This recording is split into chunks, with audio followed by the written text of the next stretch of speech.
All right, so as you guys might know, I took a couple days away to visit family, just to relax. It was very nice, and then I came back, and the cold slap of reality and shitty situations of the world slapped me in the face, and that is going to bring us to today's horrible story that you've probably already heard about, but I want my turn to talk about it. I also think I'm getting sick and it is disgustingly hot and muggy out, so I just feel gross. I feel really gross, but we're gonna make it through this. We're gonna suffer through. So we are gonna be talking about yet another judge who went super lenient on a rapist, and not just like a theoretical rapist, a self-admitted rapist. Now, obviously, the people involved in the situation make it a little bit more tense. They are both under the age, but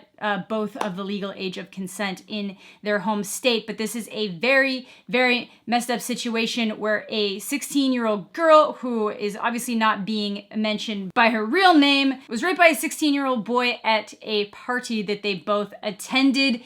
And the thing that makes this particularly heinous, the act itself, was that he filmed the act, sent it to friends, and specifically said, in quotes, the text says, "When your first time having sex was rape." So essentially, this teenage girl was too drunk to stand up. He brought her to a dark area of the basement and assaulted her. The documents state that both of them had been drinking and that she was visibly drunk, slurring her words and stumbling. Her head was hanging down, and one person said it was actually hitting into something as he was penetrating her. And according to the court document, a group of boys actually sprayed her posterior with Febreze and then slapped her so hard that the handprints were literally visible the next day. That, along with the fact that her clothing was ripped, is what led her to realizing that something most likely happened, and then she brought it to the attention of her mom. Then she became aware that there was a video circulating about it. She asked to see it.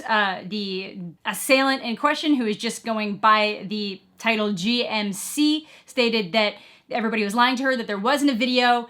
And at that point, it's when they kind of elevated the situation, and apparently investigators told him to delete the video. And this is where justice really could have been happened. You've got a kid who has openly said that he raped her. He openly admitted it. I don't care if that's a friend that you're talking to. It's very clear that that's what happened. She was not sober enough to consent. She has no recollection of what happened. And you, by your own admission, said that it was rape. But of course, we're talking about this, though, so there really wasn't any justice in this situation, because Judge James Troiano, who is about 70 and apparently is not actually a fully active judge right now, he just pops in and out.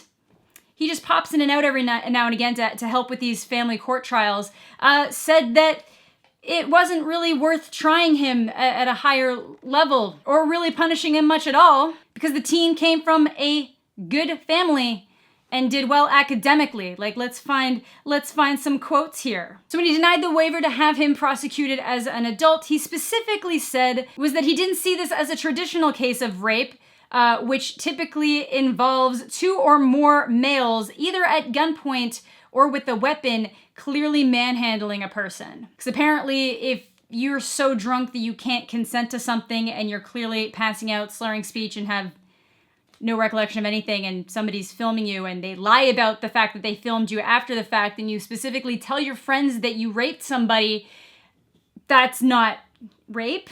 He specifically said those comments were just a 16-year-old kid saying stupid crap to his friends. And then would go on to say, this young man comes from a good family who put him into an excellent school where he is doing extremely well. He is clearly a candidate for not just college, but probably a good college. His scores for college entry were very high, because that matters when you've committed a crime. Look, I am not trying to call for ruining someone's life because of something that they did, but you contributed to ruining that girl's life. What about her grades? What about her family? What about her future prospects? What if the stress and the anguish of this for years to come make it so that it's difficult for her to live a functioning life. And this person, not only are you like, whatever, you don't want to try as an adult, that's whatever, but to actually just try to downplay the crime as if it wasn't bad, as if what happened isn't actually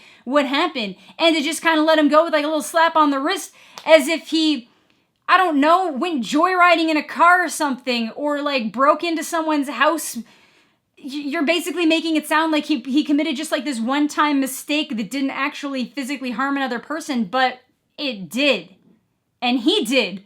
And he should own up to the consequences of that. Like 16 is more than old enough to know what you should and shouldn't do. And you should, if he was that good of a student, he probably should have been smart enough not to film that and send it to people. But, you know, on the one hand, thank God he did, because now he's being held accountable for it. And as dumb as this judge is, as infuriating as this judge is, at least someone stepped in and said, no, we are overturning this. He even said that the prosecutor should have explained to the girl, you know, the victim of the assault, that her and her family pressing charges could destroy the boy's life. But luckily, the appeals court came in with a 14-page ruling that specifically pointed out that the judge was showing a bias against privileged teenagers, basically saying that if the same situation had happened with somebody that wasn't of a family of means, or that wouldn't have traditionally been seen as a good family, or if he didn't have as good of grades, or if the situations were just any different, he would have ruled in a different way when it's the actions taken that should be held to account when it's this kind of situation.